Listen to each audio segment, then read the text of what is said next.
status? So when you got 15% off your Hilton stay and the upgrade to Hilton Honor Silver. Magenta status. Returning the rental car to $1 without having to top off the gas? What do you think? I think I need T-Mobile. Introducing Magenta Status from T-Mobile. Premium benefits, brands you love. Get your VIP vibes. See how at T-Mobile.com/status. It's time for life without glasses and contacts. His first was back on the 24th of February. That was last Saturday. He went 2 scoreless innings against the Kansas City Royals. Back in December, he signed a contract. He hasn't even played in the major leagues yet. I guess depending on the performance of the player, it could go either way when all is said and done. The 1-1 is strike over the outside corner. That's unreal. It's the largest contract given out to a player who has not yet reached the major leagues, surpassing Luis Roberts' deal. The 1-2, swing and a miss. He chases a breaking ball below the zone, and Eovaldi with the strikeout. Second out here in the top of the first. And sure. As the player, why wouldn't you? The 1-0. The lefty Black swings and misses. Looks like that Nathan Eovaldi, he'll make that money up when he re-enters free agency at around 27 years old. 2-1. Black swings and misses a fastball. Split red glove below the belt. He now brings it up across the letters and behind his blue cap. The 2-2. Strike 3 called. Fastball at 98 from Evo. Couple of strikeouts completes a 1-2-3 inning. We go to the bottom of the first. The Brewers nothing. The Rangers coming up. He's really looks nice. I like the cover. It's a swing and a miss by Weimer, and the count at no ball. That played in the World Series last year, of course, with Bruce Bochy prominent in the middle, just above the World Series logo. This offering, a fastball in there for a called third strike, and Weimer is dispatched in 3 pitches, and Eovaldi has struck out 3 in a row, retired all 4 he's faced, and he's thrown only 13 pitches so far. Ortiz, acquired by the Brewers from the Orioles. Here's a swing and a miss, bit of now the swing and a miss, and Ortiz is out on strikes. Maybe the cutter there from Eovaldi, but through 2 innings, he's perfect. He's retired all 6 he's faced, striking out 4. After an inning and a half, it remains 0-0 here on TexasRangers.com. They're saying that was a violation on Matt Duffy. Right here on Duffy, so the count 0-1. Duffy didn't get into the box in the prescribed amount of time. So what does he do with the 0-1 pitch? He simply rips it out into center field. Smith racing around second, headed to third. Weimer's throw goes into second. So it's a solid single up the middle here for Matt Duffy. He's 3 for 8 now this spring, and the Rangers have men at the corners with nobody out for Derek Hill. That's a great read by Josh Smith.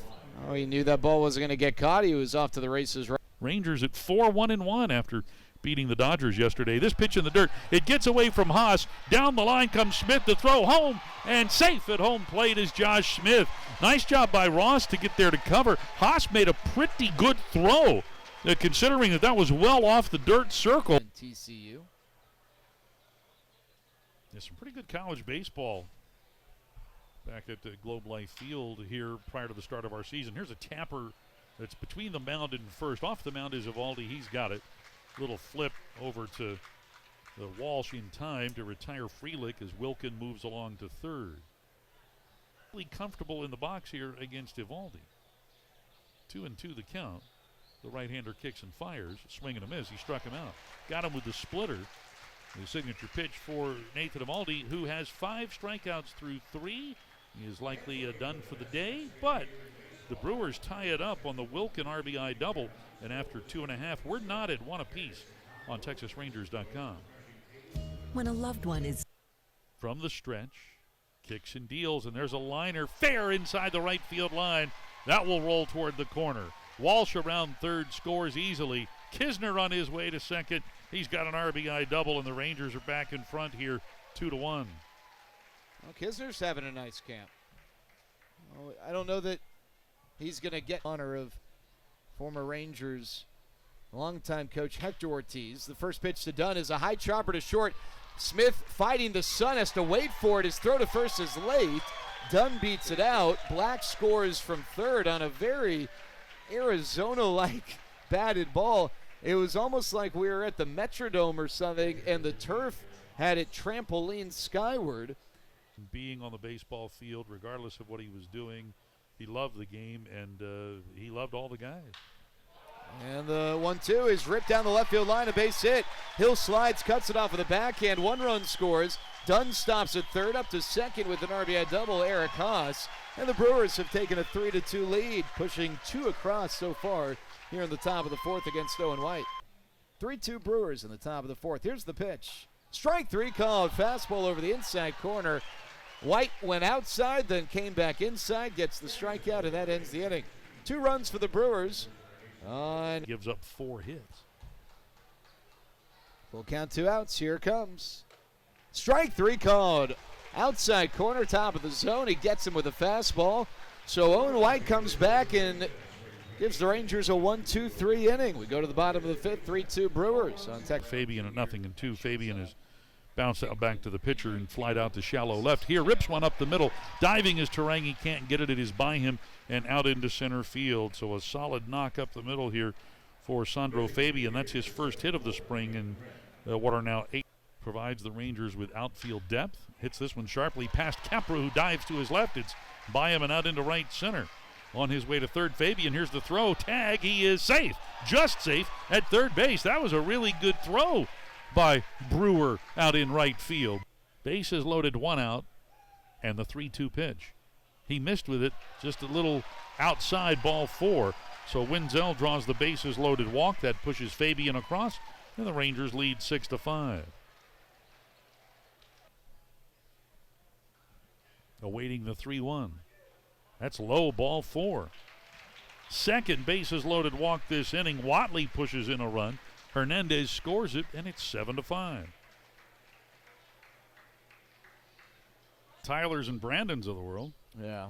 I don't know why anyone would want to name their kid, and I still don't know how to do a tie. The 1-1. And that one is sliced in the air to right. I can help with that. The tie or the fly ball? The tie. Well, underneath it, the fly ball is caught, and that ends the game. Marsh Hatcher puts away the final out. Texas with the victory improves to 5-1-1. The Brewers with the loss fall to 1-5. Emiliano Teodo, the winning pitcher. Chad Patrick, the losing pitcher. Mark Church picks up the save. Again, the Rangers over the Brewers 7-5. That's going to do it for us. Fastball command was a lot better this time around. I'm making the mechanical adjustments that I needed to after the last outing, where I can just repeat my delivery a little bit better. Had a good feel for the splitter. I think I threw 2 sliders trying to work on that pitch. It wasn't very good, but I think it was 1 for 1. Kins did a really good job back there behind the plate, calling the game. I thought, him getting some strikes for me back there as well. Try to work on the curveball a little bit more. Curveball's making some progression, but it's still not really where I want it to be. Other than that third inning, I felt like everything was pretty good. I thought Haas hit I thought he hit a pretty good pitch. That was inside, and then the cutter to the next batter was just kind of more middle than I wanted it to be. So, but I went down to the bullpen. I got my extra work in, and I felt good overall today. About how many pitches did you throw in the bullpen? 12, because the goal was go to 3 innings, 50 pitches. And so I just finished up because I think I had 38 or 39 out there. So went down there, threw the 12 more, and that was it. First inning, your velocity was hit 97. I thought it said 98 on the stadium gun. I don't know if that's what it was, but that feels pretty good for your second start of the spring, velocity-wise. How do you feel on that end? No, again, physically I felt really good out there. I was just trying to, slow the game down again. The last outing I felt like the pitch clock was really rushing me, and I wasn't able to really slow it down. This time out there, I cleaned up my mechanics. Kins and I were, we were on the same page. And if we weren't, we were shaking, to the next pitch quick enough to where I had plenty of time to where I didn't feel like I was rushed. And I think that's the part where, we gain that, get that feeling back in spring training where we're able to slow down the game and we know what we got to do. And like I said, the mechanics felt good, and I was just more happy with my location on my pitches today than in the past or that last outing. A lot of younger pitchers appreciate and credit you for the help and advice that you give them.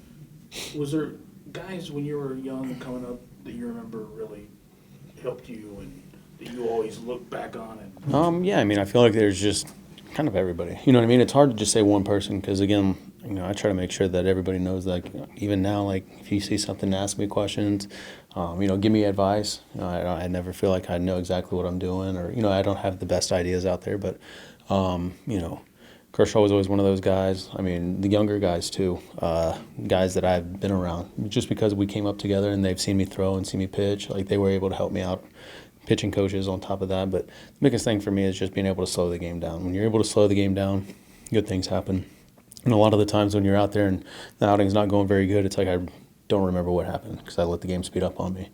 But after a good outing, you're able to recall sequencing that you made and the good pitches and things like that because you're kind of in control and you're in tune with what's happening. Is some of that your breathing on the mound? Did you have to ever concentrate on slowing down, to slow the game down to like? I mean, yes and no. It's nice when you're able to do that without the pitch clock, but now it's like you really have to be dialed in about what you're doing. Yeah, that's why it's important for us to get those pitches, because when we get the pitch and it's like, okay, we have plenty of time. There were a few times a day, I had the pitch in 10 seconds, and I was kind of able to just kind of stand there, gather everything up, and it was good to go. I could hold the ball till 3 or 4 seconds, and then the hitter's standing in the box locked in for that 5 seconds, ready to go. And I think that causes them some issues. Mark Church earlier today specifically pointed to you as a guy who kind of has helped him so far. What do you like about him as a young guy? I mean, his fastball and his slider are electric. You got 2 pitches like that where you can come out of the bullpen at any time and locate, and he's got really good stuff. And, again, trying to simplify the mechanics. One of my best pitching coaches would always go back, and it's like, we talk about mechanics. And sometimes guys try to do too much out there, and I think he's one of those guys where he tends to try to overpower guys when his stuff is good enough to challenge them with what he has. And if he can repeat his mechanics a little bit better, he's going to have a better opportunity to go out there and get big league guys out. I don't know if you spent much time around him last spring, but he said he feels more just relaxed and less nervous. Do you notice a difference between this year and last year from what you've seen from him? Yeah, I mean, a lot of our guys, that were here last year, I feel like they feel a lot more comfortable. And again, I think that goes to the group of guys that we have in the clubhouse, because I'm not the only guy helping guys out. Like, there's a lot of guys that are, helping them, and again, trying to make them feel more comfortable, because the more comfortable they feel now, the better success they're going to have. And I mean, we talked about this last year. We're not going to win it with the 20, 25 guys we have out there. It's going to take 40, 60, whoever it might be, to be able to come up here and help out. You mentioned Kisner a couple of times, your last start and this one. How long does it take you normally to kind of build a relationship with a catcher? Yeah, I mean, I feel like we do a good job here, though, about, like, the bullpen work, talking in between innings and things like that. The staff that he had last year is completely different than the staff this year, obviously, but it's the way that we all go out there and attack.